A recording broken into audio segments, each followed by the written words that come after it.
오늘은 길었던 예레미야서 통독을 마치려고 합니다. 벌써 마지막 시간까지 왔습니다. 지난주는 43장 7절까지 했기 때문에 43장 8절부터 44장까지 하고 그리고 맨 뒷장 52장을 하게 됩니다. 중간에 있는 46장부터 51장까지는 이방 나라에 대한 예언들로서 우리가 이미 예레미야서 35장을 통독할 때 언급했었던 내용들의 반복이 됩니다. 물론 이 뒷부분이 훨씬 내용이 깊고 자세하지만 이 부분은 다음에 다시 기회가 있을 때 각국에 해당하는 부분들을 따로 살펴보도록 하도록 하겠습니다. 이제 마지막 시간이 되었습니다. 제가 사실은 예레미야서를 처음 시작할 때 질문을 하고 싶었던 질문을 시작하면서 통독을 시작하고 마지막에 다시 한번 물어봤으면 좋겠습니다. 이 예레미야라는 선지자는 이 대예언서에 속하는 아주 큰 선지자입니다. 그런데 이와 쌍벽을 이루는 것이 우리들은 이사야 선지자. 이사야 선지자는 사실은 더 저희들이 잘 알고 있지요. 이사야 선지자의 말씀이 신약에 언급된 것은 굉장히 많이 있습니다. 그러면 쌍벽을 이룬다고 할 수 있는 이 예레미야 선지자는 신약에 얼마나 언급이 되어 있을까요? 기억이 나십니까? 혹시 어디에 몇 번 정도 언급이 되었을까요? 아마 이것을 아시는 분은 사실은 거의 없을 것 같습니다. 이 본문에 들어가 있다라고 하는 것도 아마 깜짝 놀랄 겁니다. 사실 이 예레미야 선지자, 예레미야서를 언급한 것은 한 두 군데 나옵니다. 마태복음 2장 17절에 이에 선지자 예레미야를 통하여서 말씀하신 바 하면서 이 라마에서 통곡 소리가 아기 예수가 애굽으로 피난 갔었을 때 2살 이하를 전부 죽이면서 대학살 사건이 벌어졌을 때 이 예레미야서에 인용됐었던 말씀을 언급하는 것이 마태복음 2장 17절에 한번 나오고요. 그 다음에 마태복음 27장 9절에 은 30이라는 이 예레미야서에 있었던 내용을 언급하면서 이 가룟 유다가 이 예수님을 판 대금 문제를 지불할 때 이 예레미야서에 예레미야를 언급한 게 아니라 예레미야서에 있었던 은 30을 언급하는 것이 나옵니다. 실질적으로 예레미야 선지자 자체를 언급한 것은 딱 한 군데 나옵니다. 그 많은 신약 중에서 딱 한 군데 나옵니다. 마태복음 16장 14절입니다. 그것을 한번 찾아볼까요? 마태복음 16장 14절은 우리가 아주 잘 알고 있는 말씀입니다. 다른 곳에서도 나오지만 여기서는 특별히 언급된 선지자가 한 명이 있습니다. 16장 14절을 다 같이 읽겠습니다. 이르되 더러는 세례 요한, 더러는 엘리야, 어떤 이는 예레미야나 선지자 중에 하나라 하나이다.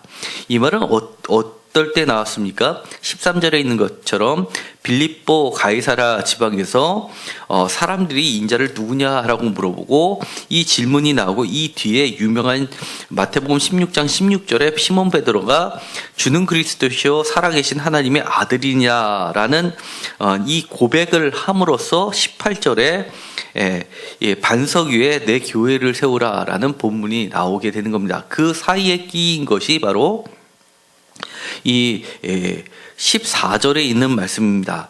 사람들이 이 예수님을 바라보면서 했던 말 중에 세례 요한, 엘리야, 그리고 예레미야나 선지자 중에 하나라고 언급되는 부분에 딱 한 번 나오는 겁니다.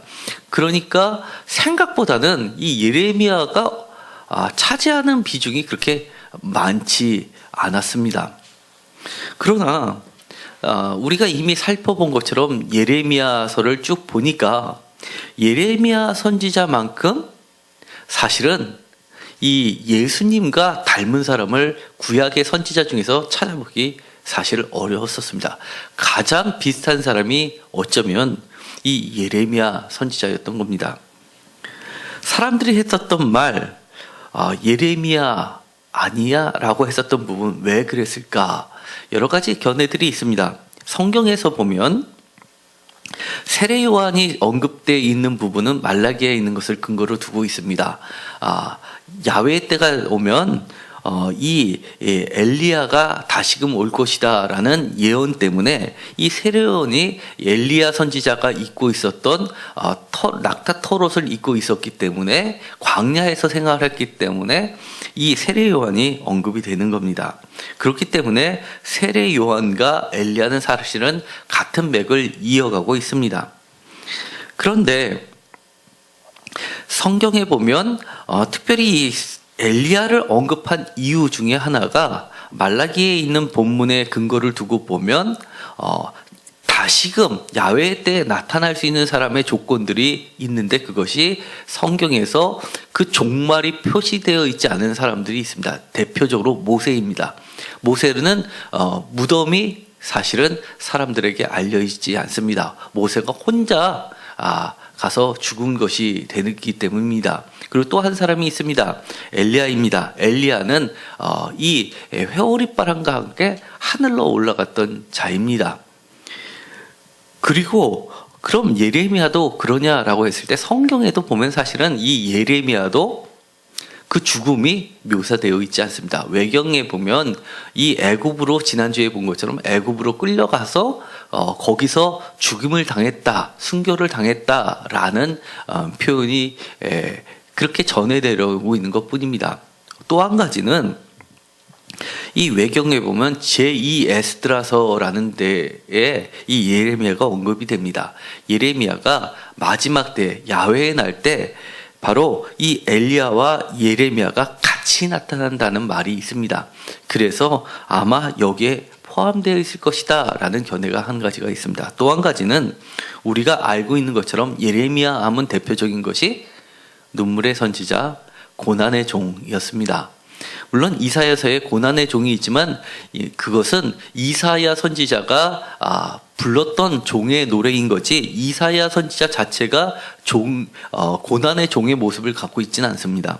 그러나 철저하게 고난받는 야훼의 종의 모습을 갖고 있는 사람을 구약에서 찾으라고 하면 단연코 이 예레미야 선지자입니다. 심지어 우리가 한번 본문을 선택해서 말씀을 나눈 적도 있습니다.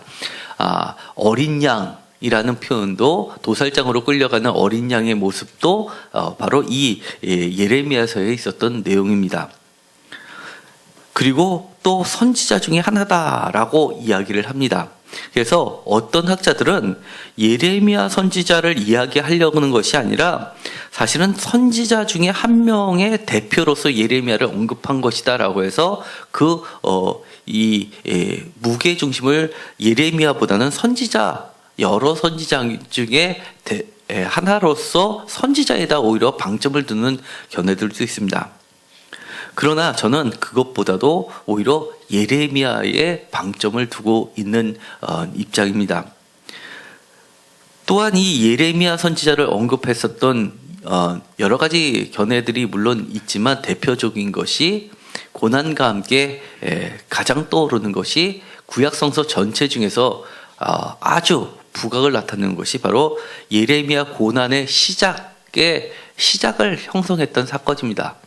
바로 제가 예레미야서 설교를 할 때 초기에 했었던 부분입니다. 성전 멸망을 외쳤기 때문에 예레미야는 고난의 연속의 길을 갈 수밖에 없었던 겁니다. 만약에 성전 멸망을 외치지만 않았더라면 예레미야는 이처럼 그렇게 많은 고난을 받지 않았을 가능성이 매우 높습니다.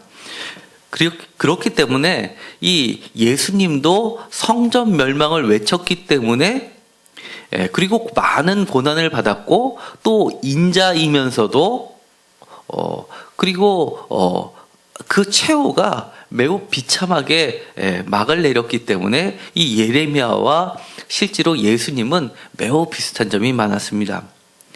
제가 많은 부분을 설명을 드렸고 한번 질문을 하고 싶습니다. 지금까지 쭉 예레미야서를 읽어왔습니다. 여러분들께서는 이 예레미야 하면 떠오르는 것이 무엇입니까? 예레미야와 예수님을 같이 놓고 본다면 어떤 점이 제일 많이 여러분들 마음속에 와 닿습니까? 이 예수님의 모습 중에서 또는 예레미야의 모습 중에서 예수님의 모습 중에서 예레미야를 발견하실 수 있습니까? 나름대로 오늘의 시간이 맞춰질 때 되면 그런 것이 뚜렷해지기를 좀 간절히 소망합니다. 그렇다면 우리들의 신앙이 예수님 하면 너무나 추상적으로 흘러갈 가능성이 있습니다. 마치 하나님 하면 우리가 과연 하나님을 어떻게 구체적으로 상상할 수 없기 때문에 우리의 신앙이 매우 추상적인 신앙이 될 가능성이 있습니다. 예수님도 우리가 주님, 하나님으로 고백하기 때문에 그렇습니다. 그런데 한 단계 낮춰서 예레미야라고 하면 구체적으로 우리는 예레미야를 신으로 보지 않기 때문에 우리의 신앙이 조금 더 닮아가기 쉽지 않을까라는 생각을 해봅니다. 우리가 주님을 닮고 싶으면 이 예레미야서를 통해서 우리의 신앙에 걸어가는 발자취를 구체화시키는데 많은 도움이 될 듯합니다. 그것을 염두에 두시고 오늘 마치면서 제가 예레미야서를 보면서 지금까지 읽었던 것 중에서 좀 더 주님의 모습에 주님의 길로 가기에 어때야 될 수 어떻게 내 자신이 바뀌면 좋을까라는 부분을 꼭 생각해 보셨으면 좋겠습니다. 시작하도록 하겠습니다. 43장 8절부터입니다. 다바네스에서 여호와의 말씀이 예레미야에게 임하여 이르시되, 이 다바네스라는 곳은 애굽에 있는 땅입니다. 그런데 개역개정에서는 8절부터 새로운 단락 표시를 했습니다. 그러나 표준 세번역을 보면 단락 구분을 할 때 동그라미 표시를 어디다 해 놓았냐면 7절의 하반절에 단락 표시를 했습니다. 7절을 이렇게 번역을 해 놓았습니다. 이집트 땅으로 들어갔다. 이처럼 그들은 주님께 순종하지 않았다. 점. 그리고 한 칸을 띄어서 단락 구분 표시 동그라미를 하고 이렇게 써내려갑니다.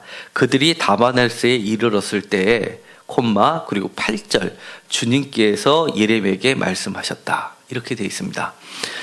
그렇기 때문에 이 8절은 어떻게 보면 이 7절하고 반드시 연결해서 읽어야 됩니다. 여호와의 말씀이 지금까지는 예레미야를 통해서 어디에서 선포되었습니까? 바로 유다를 배경으로 하고 있었습니다. 그런데 오늘은 유다를 배경으로 해서 하는 것이 아니라 그들이 하나님의 말씀을 순종하지 않고 멀리 도망가서 이 애굽에서 생명을 찾기 위해서 그곳에서 거주할 때 그곳에서 하나님의 말씀이 예레미야를 통해서 임했던 겁니다. 8절에 이렇게 되어 있습니다. 다바네스에서 여호와의 말씀이 예레미야에게 임하여 이르시되, 예레미야에게 임했습니다. 왜 하필이면 예레미야에게 또 임했습니까? 분명히 그들은 43절에 보면 43장 1절에 보면 이 모든 말씀을 말하기를 예레미야가 마치니 2절 호시아의 아들 아사랴와 가랴의 아들 요하난과 모든 오만한 자가 예레미야에게 말하기를 내가 거짓을 말하는도다 라고 하면서 그의 말을 거부합니다. 그들은 하나님의 말씀을 거부했다라고 이야기하지 않고 예레미야의 말을 거부했다라고 겉으로는 얘기하고 마치 자기네들은 하나님을 잘 섬기고 애굽으로 가서 이 남은 자들을 건지하게 지켜내는 것이 마치 하나님의 뜻인 것처럼 가장하고 있지만 그들을 통해서 하나님의 말씀이 임하는 것이 아니라 그 오만한 자들 중에서 지도자의 격에 해당하는 이 요하난을 통해서 지도자를 통해서 말씀하시는 것이 아니라 그들이 철저하게 무시하고 끌고 갔던 예레미야를 통해서 다시금 이야기합니다. 이쯤 되면 우리가 대충 짐작이 갑니다. 얘기해봤자 듣지 않을 텐데. 얘기해봤자 듣지 않을 텐데 왜 또 그러셨을까라는 생각이 듭니다. 그런데 9절에 보면 이렇게 되어 있습니다. 너는 유다 사람의 눈앞에서 내 손으로 큰 돌 6개를 가져다가 다바네스에 있는 바로의 궁전 대문의 벽돌로 쌓은 축대의 진흙으로 감추라. 뭐라고 그랬습니까? 무엇을 감추는데 유다 사람들 다 증인으로 불러다가 네가 직접 손으로 큰 돌 여러 개를, 그것도 작은 것이 아니라 큰 돌 여러 개를 가져다가 다바네스에 있는 바로의 궁전 대문 벽돌로 쌓은 축대의 진흙으로 감추라. 이 감추라라고 하면 1번 되고 각주로 밑에 보면 깔라라고 되어 있습니다. 밑에다가 깔아 넣어라라는 겁니다. 위에다 두라라고 하면 누군가가 치울 수 있겠지만 밑으로 깔라라고 하는 것은 아무도 그것을 빼지 못한다는 이야기입니다. 이 맨 밑에 감추어진 그것이 드러난다는 이야기는 그 위에 있었던 모든 것이 허물어진다는 것을 이야기를 하는 겁니다. 그런데 그 다음 말씀에 이렇게 되어 있습니다. 10절. 그리고 너는 그들에게 말하기를 만군의 여호와 이스라엘의 하나님께서 이와 같이 말씀하시되 보라 내가 내 종 바벨론의 느부갓네살 왕을 불러오리니 그가 그의 왕자를 내가 감추게 한 이 돌들 위에 놓고 또 그 화려한 큰 장막을 그 위에 치리라. 그들은 느부갓네살 왕을 두려워해서 먼 곳, 애굽은 그 당시에 매우 이 바벨론과 대항해서 살아남을 수 있을 거라고 생각했던 커다란 축 중에 하나인 그곳으로 안전처라고 생각해서 도망갔는데 거기까지 느부갓네살 왕을 불러와서 그 이 감추게 한 이 돌들 위에 왕자를 깔겠다는 이야기입니다. 그렇다는 얘기는 그 주변이 모두 다 폐허가 되고 만다는 것을, 점령지가 되고 만다는 것을 이야기합니다.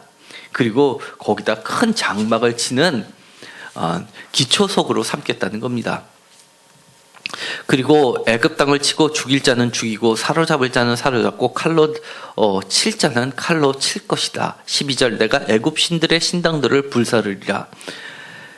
애굽 신들의 신당을 불사르리라라는 이 말은 그 당시에는 신당들과 왕궁의 궁하고는 매우 가깝게 모여 있었습니다.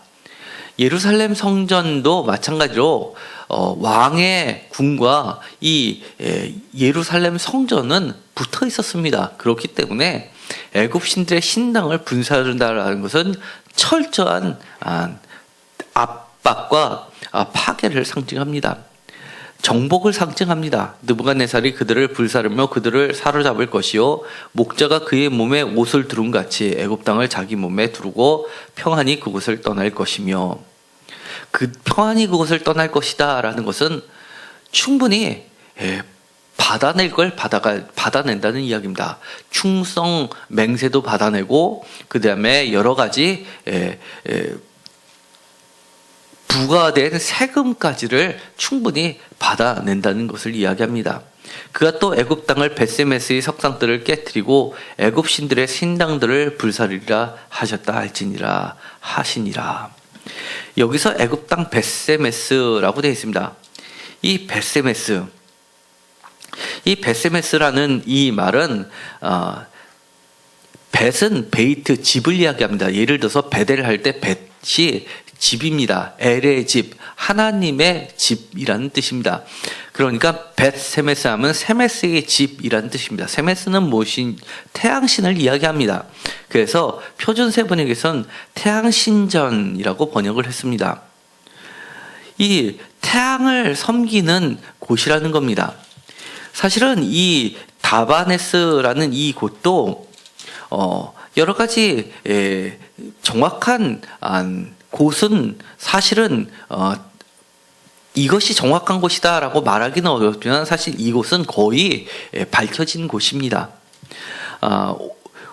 오늘로 치면 헬리오폴리스라는 말씀을 많이 들었을 겁니다. 이 아파트를 지으면 헬리오폴리스라는 태양의 도시 이런 뜻을 갖고 있는데 이것이 바로 예수님 시대에서도 마찬가지로 헬리오폴리스, 이집트의 헬리오폴리스에는 거대한 유대 성전이 있었을 곳이었습니다. 그 정도로 굉장히 이 사람들이 넘어와서 오랫동안 정착했던 곳입니다. 그런 곳에 모든 신당들을 불사르리라라고 이야기를 합니다. 그리고 나서 44장부터 다시 한번 구체적으로 이야기를 합니다. 애굽 땅에 사는 모든 유다 사람, 곧 믹돌과 다바네스와 놉과 바드로스 지방에 사는 자에 대하여 말씀이 예레미야에게 임하니라. 다바네스라는 곳이 다시 한번 나오고 그 밖에 다른 지역들, 예를 들어서 믹돌, 놉, 바드로스라는 지역도 나옵니다. 모두 다 유대 사람들이 애굽 땅에 용병으로 주둔했던 여러 가지 지역들의 이름들이 나옵니다. 거기에 모든 유다 사람에게 임하는 겁니다. 단순히 다바네스에 있는 사람들뿐만 아니라 모든 애굽 땅에 사는 모든 유다 사람입니다. 그들의 입장은 비슷했을 겁니다. 하나님께 피하기보다는 힘 있는 자에게 피하기를 원했던 자들입니다. 그들에게 이야기를 합니다. 4절에 보면 끊임없이 선지자들을, 내종 선지자들을 보냈었다라고 전제를 깔고 있습니다. 그런데 여전히 너희들은 5절에 보면 나의 말을 듣지 않았고, 그리고 6절에 나의 분과 나의 노여움을 쏟아서 유다 성읍들과 예루살렘 거리를 불살랐더니 그것들이 오늘같이 폐허와 황무지가 되었다라고 설명을 해 주십니다. 그런데도 불구하고 아직도 너희들은 돌아오지 않았다는 것을 알리고 있는 겁니다. 그러면서 7절에 보면 남은 자가 없게 하려느냐라고 안타까워서 되물으시는 겁니다. 이쯤 되면 유다 성읍과 예루살렘 거리가 불타는 것을 봤다면 지금이라도 돌아와야 되는데 전혀 돌아올 기미가 없으니까 정말 아이와 젖 먹는 자를 멸절하기까지 이르러서 결국은 남은 자가 존재하지 않을 것 아니냐라고 이야기를 하시는 겁니다.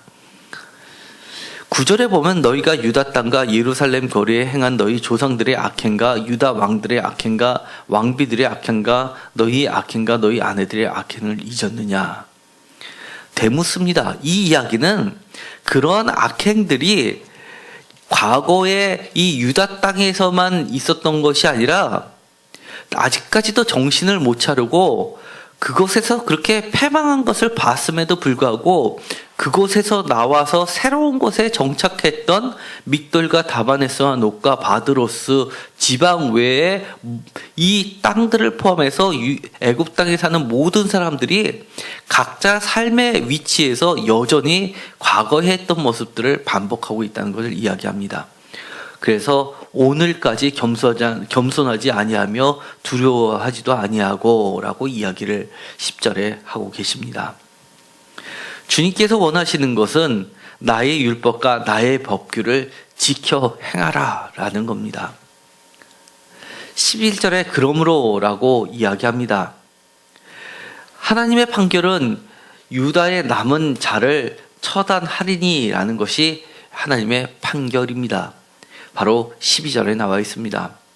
14절에도 마찬가지로 유다의 남은 자 중에 피하거나 살아남아 소원대로 돌아와서 살고자 하여 유다 땅에 돌아올 자가 없을 것이다. 잠시 피해서 도망갔다가 어느 정도 시간이 지나고 정세가 바뀌면 다시금 돌아와서 유다 땅에서 재건하리라 라고 그들이 소망했던 그 소망이 사실은 헛된 기대치라는 걸 이야기합니다. 15절부터 그들이 하는 대답을 보면 알 수 있습니다. 이 15절부터 44장 15절부터 이 44장 마지막 절까지는 정말 충격적인 이야기가 나옵니다. 구역 전체에서 왜 남유다가 멸망할 수밖에 없는지를 이야기합니다. 물론 이것은 지금 애굽 땅에서 벌어지고 있는 일들이지만 이것이 애굽에서 새로 시작된 일이 아니라 이 남유다에서 이렇게 해왔던 것을 관습처럼 지금까지도 하고 있다는 것을 이야기합니다. 하늘의 여왕이라는 말은 제가 전에도 한 적이 있습니다. 이 하늘의 여왕이라는 이 이야기는 이 예레미야서만 집중적으로 나와 있습니다. 하늘의 여왕은 우리가 보면 오늘날의 그 스타벅스 로고에도 나와 있는 겁니다. 이시타르 또는 아낫이라는 이 가나안의 여신도 되고 애굽 또는 저쪽 이 바벨론 지역 이런 쪽의 여신에 해당하는 겁니다. 풍요의 신입니다. 그런데 이 사람들이 유다가 멸망할 쯤 되면 예를 들어서 주전 7세기 정도에 가서 나와 있는 고고학 발굴물들 또는 이 애굽 땅에 있었던 44장 1절에 나왔던 지역들에서 고고학으로 발견된 것들을 보면 야훼 신과 같이 야훼 부인신이 있다고 믿고 그들은 섬겨왔습니다. 사실 고고학에서 매우 충격적인 사건이었습니다. 야훼와 그의 부인 아세라라는 공식적인 명칭을 갖고 섬겨왔던 것이 드러났습니다. 그들은 사람도 부부가 있는 것처럼 신도 부부가 있다라고 믿었고 야훼 신의 부인이 이 아세라 또는 여기 있는 것처럼 하늘의 여왕 또는 여왕이라고 표현됐지만 다른 곳에서는 왕후 이렇게 표현도 되어 있습니다. 그래서 표준세번역에서는 하늘 여신이라고도 번역을 했습니다. 그런데 그들이 했던 말이 있습니다. 15절입니다. 그리하여 자기 아내들이 다른 신들에게 분향하는 줄을 아는 모든 남자와 곁에 섰던 모든 여인 곧 애굽 땅 밧드로스에서 사는 모든 백성의 큰 무리가 예레미야에게 대답하여 이르되, 예레미야에게 할 때 남자들만이 얘기한 것이 아니라 아내들 그리고 곁에 섰던 모든 여인이 다 이야기하는 겁니다. 고대 사회에서 여자들이 남자에 대항해서 이야기한다는 건 남자에게 있어서 어떤 수치심을 유발하고 그의 지위가 그 정도로 아래에 있다는 것을 깔보는 듯한 이야기가 전개되는 겁니다. 16절에 내가 여호와의 이름으로 우리에게 하는 말을 우리가 듣지 아니하고 우리는 듣지 아니하고 듣지 않겠다. 17절 우리 입에서 낸 모든 말을 반드시 실행하여 우리 말이 더 맞다. 너는 틀리다. 하나님의 말씀이 아니다. 우리가 하는 말이 하나님의 말씀이다. 라고까지 생각하는 듯합니다. 이렇게 이야기합니다. 우리가 본래 하던 것, 곧 우리와 우리 선조와 우리 왕들과 우리 고관들이 유다 성읍들과 예루살렘 거리에서 하던 대로 하늘의 여왕에게 분향하고 그 앞에 전제를 드리리라. 아주 충격적인 말입니다. 본래 하던 것이라고 이야기합니다. 그러면서 유다 성읍과 예루살렘 거리에서 하던 대로 왜 갑자기 이러느냐라는 겁니다. 지금까지 해왔을 때 아무런 문제가 없었고 많은 선지자들이 심지어 예루살렘의 성전에 있었던 제사장들도 그거에 대해서 아무런 토를 달지도 않았는데 왜 너만 그러느냐라는 겁니다. 정말 이 충격적인 말에 최종적으로 망치를 때린 듯한 말이 있습니다. 그때는 이라고 이야기를 합니다. 다 같이 읽겠습니다. 그때는 우리가 먹을 것이 풍부하여 복을 받고 재난을 당하지 아니하였더니, 그때는 이라고 하면서 그 뒷말이 너무 웃깁니다. 먹을 것이 풍부하며 복을 받고 재난을 당하지 아니하였다라고 이야기합니다. 그런데 지금은 재난을 당했다는 겁니다. 18절 우리가 하늘의 여왕에게 분향하고 그 앞에 전제 드리던 것을 패한 후부터는 다 같이 읽겠습니다. 모든 것이 궁핍하고 칼과 기근의 멸망을 당하였느니라 하며. 이런 말 어디서 많이 듣지 않았습니까? 불교나 이런 토속 종교에 빠져 있던 사람이 교회를 가면 갑자기 불행한 일을 닥치면 예수 믿어서 그렇다. 그러니 빨리 거기서 나와서 다시 불교를 믿어야 된다. 이런 얘기 많이 들어봤을 겁니다. 그들이 이야기하는 것은 이 하늘 여왕에게, 하늘 황후에게, 하늘 여신에게, 이 시타르에게 그렇게 제사를 드릴 때는 정말 복을 줬고 복을 받아왔는데 이것을 그만두고부터는 우리가 이렇게 칼과 기근에 멸망을 당하지 않았느냐라고 오히려 따지는 겁니다. 너가 이상하다는 겁니다. 19절에 이렇게 이야기합니다. 여인들이 이르되 우리가 하늘의 여왕에게 분향하고 그 앞에 전제를 드릴 때 어찌 우리 남편의 허락 없이 그의 형상과 같은 과자를 만들어 놓고 전제를 드렸느냐 하는지라. 우리 여인들만 그런 게 아니라 내 맘대로 한 것이 아니라 우리의 어르신 집안의 가장께서 허락하셨고 또 그렇게 하라고 해서 한 것뿐이다 라고 이야기를 하는 겁니다.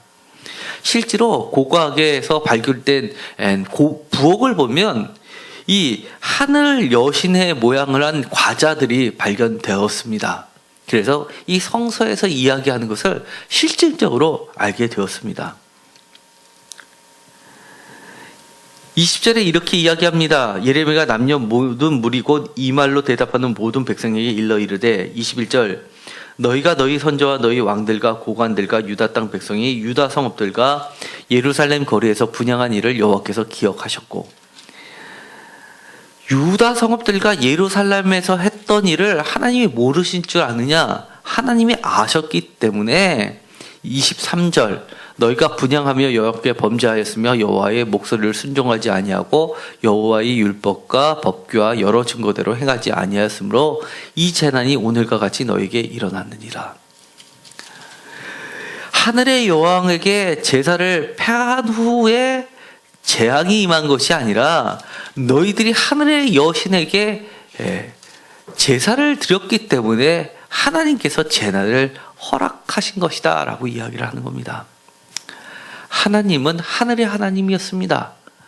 하늘에 계신 하늘 아버지 하나님께 제사를 드리기 때문에 분향, 향 태웠습니다. 그래서 향기가 하늘로 올라가면서 하늘을 쳐다보면서 하나님께 기도를 드렸던 겁니다. 그런데 하늘에 계신 하나님을 보라고 분향을 드렸더니만 하나님은 쳐다보지 않고 하늘을 보면서 하늘에 있는 별자리 신, 하늘의 여신을 보았던 겁니다. 달을 보라고 손가락을 가리켰더니만 달은 보지 않고 손가락이 달인 것처럼 착각하고 있는 거나 마찬가지인 겁니다. 25절에 이렇게 되어 있습니다. 너희와 너희 아내들이 입으로 말하고 손으로 이르러 하여 이르기를 우리가 서원한 대로 반드시 이행하여 하늘의 여왕에게 분향하고 전제를 드리라 하였으니 너희 서원을 성취하여 너희 서원을 이행하라. 이제는 대놓고 하나님께서 이렇게 이야기합니다. 그렇게 해. 26절 그러므로 라는 말이 중요합니다. 그러므로 니들 하고 싶은 데 해. 그렇기 때문에 내가 이렇게 했다는 겁니다. 여호와의 살아계심을 두고 맹세한다라고 하면서 그러면서 이제 그들을 심판하시겠다라는 겁니다. 보라, 내가 깨어 있어 그들에게 재난을 내고 복을 내리지 아니하리라. 애굽 땅에 있는 유다 모든 사람이 칼과 기근에 망하여 멸절되리라. 완전히 쓸어버리겠다고 이야기합니다. 28절에 다시 한번 강조합니다. 그런즉 하늘의 여왕에게 분향하겠다. 너희 서원을 그렇게 했으니까 그런즉 칼을 피한 소수의 사람이 애굽 땅에서 나와 유다 땅으로 돌아오리니 애굽 땅에 들어가서 거기에 머물러 사는 유다의 모든 남은 자가 내 말과 그들의 말 가운데서 누구의 말이 진리인지 알지라. 그런 과정을 겪어야지만 깨닫게 된다는 겁니다. 마지막 절에 이렇게 되어 있습니다. 애굽의 바로 호브라 왕을 그의 원수들 곧 그의 생명을 찾는 자들의 손에 넘겨주리라. 누굽니까? 바로 바벨론의 느부갓네살 왕이 와서 애굽의 바로 호브라 왕을 잡겠다라는 겁니다. 실제로 이것은 역사 속에 벌어졌던 이야기입니다. 바로 43장 이 정말 어떤 영화의 한 에피소드처럼 소개되고 있는 8절부터 있는 벽돌로 쌓은 축대의 진으로 감추어둔 이 큰 돌 여러 개의 사건을 기억나게 하는 겁니다.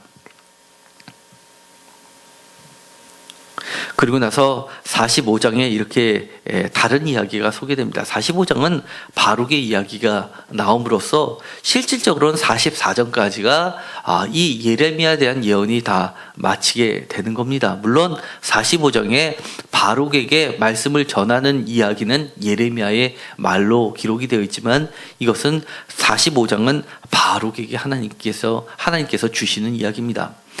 이 45장도 매우 중요합니다. 저는 45장을 보면서 너무나 마음이 아팠습니다. 바룩에게 하나님께서 구원을 약속하십니까? 바룩이 누굽니까? 이 예레미야의 예언을 받아 적었던 사람입니다. 그렇기 때문에 성전 멸망한다라는 이야기를 했기 때문에 그 말을 받아서 적은 것을 왕 앞에서 읽는 바람에 이 바룩도 끊임없이 고난을 당했던 자입니다. 유다의 요시야 왕의 아들 여호야김 넷째에 네리야의 아들 바룩이 예레미야가 불러준 대로 이 모든 말을 책에 기록하니라.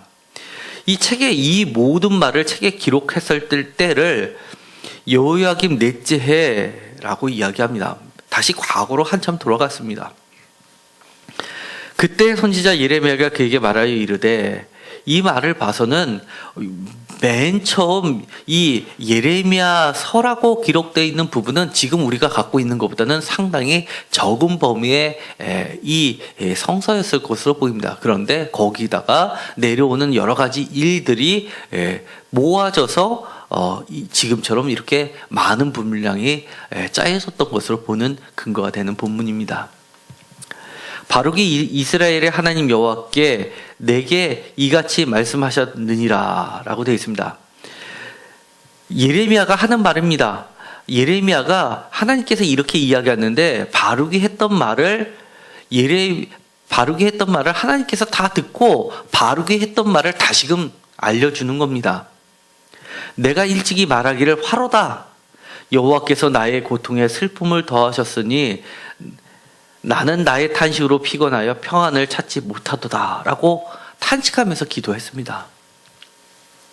그 말을 하나님께서 들으신 겁니다. 얼마나 바룩이 힘들었으면 자신은 예레미야가 아니지만 예레미야가 했던 하나님의 말씀을 기록하고 그것을 전달하고 찢으면 다시금 그것을 더 받아 적어서 어떻게든 후손에게 길이길이 남기려고 애썼던 그 사람도 쉽지 않았다는 것을 우리는 발견하게 됩니다. 한마디로 화로다, 재앙이로다 이렇게 이야기합니다. 얼마나 힘들었으면. 여호와께서 나의 고통에 슬픔을 더하셨으니 나의 고통에 슬픔을 더하셨다. 나는 나의 탄식으로 피곤하며 평안을 찾지 못하였도다. 나 아이고 하는 것만 같습니다. 4절에 이렇게 이야기합니다. 너는 그에게 이르라. 여호와께서 말씀하십니다. 나는 내가 세운 것을 헐기도 하며 내가 심은 것을 뽑기도 하나니. 여기서 내가 심은 것, 이건 다 하나님을 이야기합니다. 그 앞에 나는 나의 탄식으로 할 때 그 나는 그 뒷절에 있는 4절에 있는 그인 바룩입니다.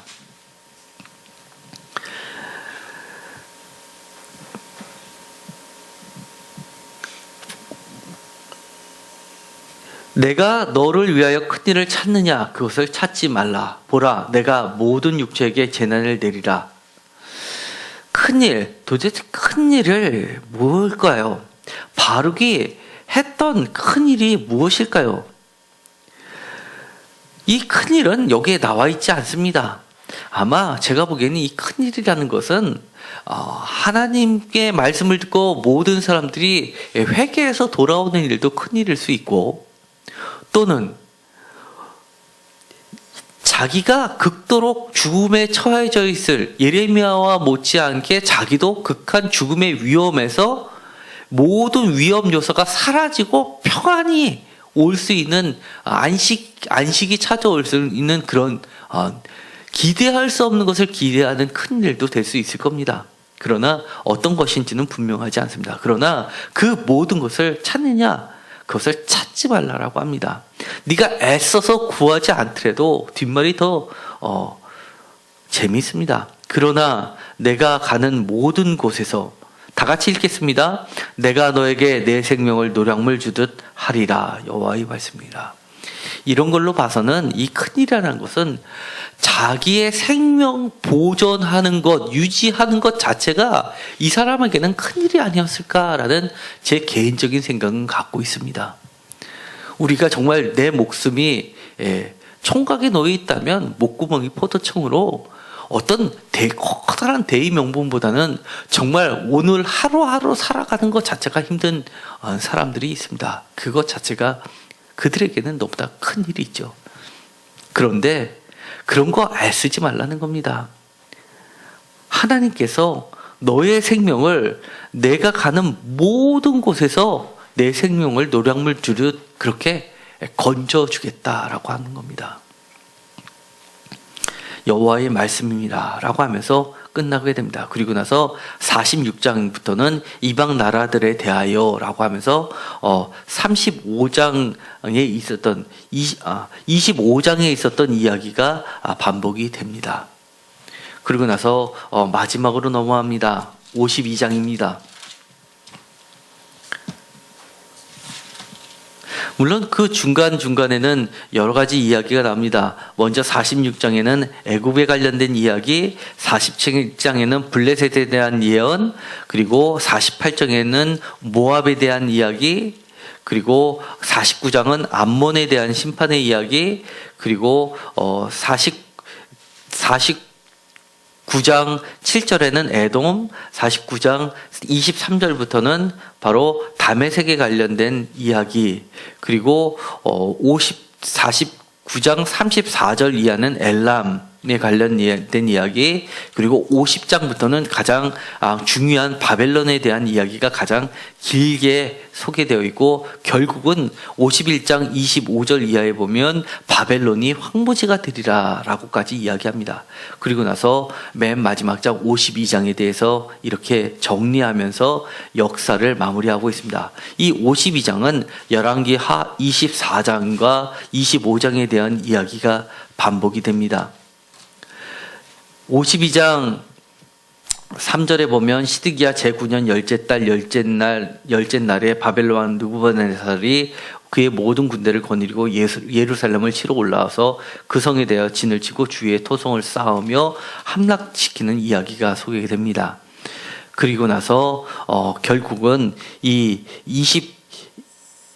24장에 보면 바벨론으로 포로로 끌려가는 중에 이 예레미야는 석방되지만 나머지 사람들은 30절에 보면 유다 사람이 745명이나 45명, 그래서 총수가 4,600명이 3차 포로로 끌려가게 됩니다. 그래서 이 총수 4,600명이라는 이 숫자는 이 열왕기 하나 역대하에 기록되어 있는 그 숫자보다 정확한 숫자인 것으로 학자들은 보고 있습니다.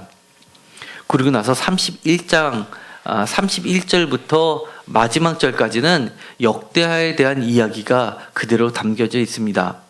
바로 유다왕 여호야긴이 사로잡혀 간 지 37년 곧 바벨론의 에월므로닥 왕의 즉위 원년 12째 달 25째 날에 그가 유다의 여호야긴 왕의 머리를 들어주고 감옥에서 풀어주었다. 그리고 나서 32절에 왕들의 자리보다 높이고 의복을 갈아입었다는 것은 모든 것을 회복시켰다는 것이 됩니다. 명예도 회복시켜주고, 그리고 나서 마지막 절 죽는 날까지 곧 종신토록 왕에게서 받은 정량을 받았다라고 하면서 희망적인 이야기로 끝냅니다. 다시금 유대가 회복될 것을 전제하고 있는 겁니다. 이렇게 해서 예레미야서 통독을 모두 마치게 되었습니다. 이들이 오늘 읽었던 핵심 내용, 이 하늘의 여왕에게 분향하면서 그들이 했던 태도, 우리는 눈여겨보아야 될 것입니다. 그들은 하늘의 여왕을 섬기던 태도를 봐서는 매우 분명했습니다. 실제로 그렇게 하다 보니 자기네들이 복을 받았다고 이야기를 하는 겁니다. 그리고 예레미야가 이야기하는 하나님만 믿어라 라고 했더니만 어려움이 닥쳤다고 이야기를 하는 겁니다. 오늘날에도 이런 비슷한 이야기가 많이 있습니다. 하나님만 믿는 사람, 그리고 하나님을 전혀 믿지 않은데도 하나님보다 우리 인간적인 눈으로 봤을 때 더 잘 사는 사람, 승승장구하는 사람 얼마나 많이 있습니까? 그러다 보니 하나님도 적당히 믿고 세상도 적당히 따르는 사람 너무 많이 있습니다. 최근에 과거의 정보의 이야기들이 나오고 있습니다. 장로님이나 장로이면서도 대통령이 되셨던 분, 그나마 지금까지 별 탈 없이 많은 비리 사건 없이 그나마 다른 대통령에 비해서 그나마 구설수에 덜 어떤 역시 장로님이라 틀리다라고 했던 분마저도 최근에 벌어지는 이야기를 보면 정말 하나님을 믿지 않는 사람도 저렇게는 안 했을 텐데 라는 그런 이야기들이 많이 흘러나와서 안타깝습니다. 정말 우리가 왜 하나님을 믿는지, 그러면 하나님을 믿는다고 하면 우리는 어떻게 해야 되는지, 어떻게 하는 것이 진짜 하나님을 믿는 것인지 우리는 생각해 봐야 합니다. 혹시 우리가 하나님을 믿는다고 하면서 하늘의 여왕까지 같이 짝신으로 섬기면서 우리는 하나님을 믿는다라고 당당하게 이 여인들처럼 하고 있지 않은지, 나의 신앙에서 하늘의 여왕을 잘라내야 되는 부분이 있는지 없는지를 한번 깊이 생각해 봤으면 좋겠습니다. 어쩌면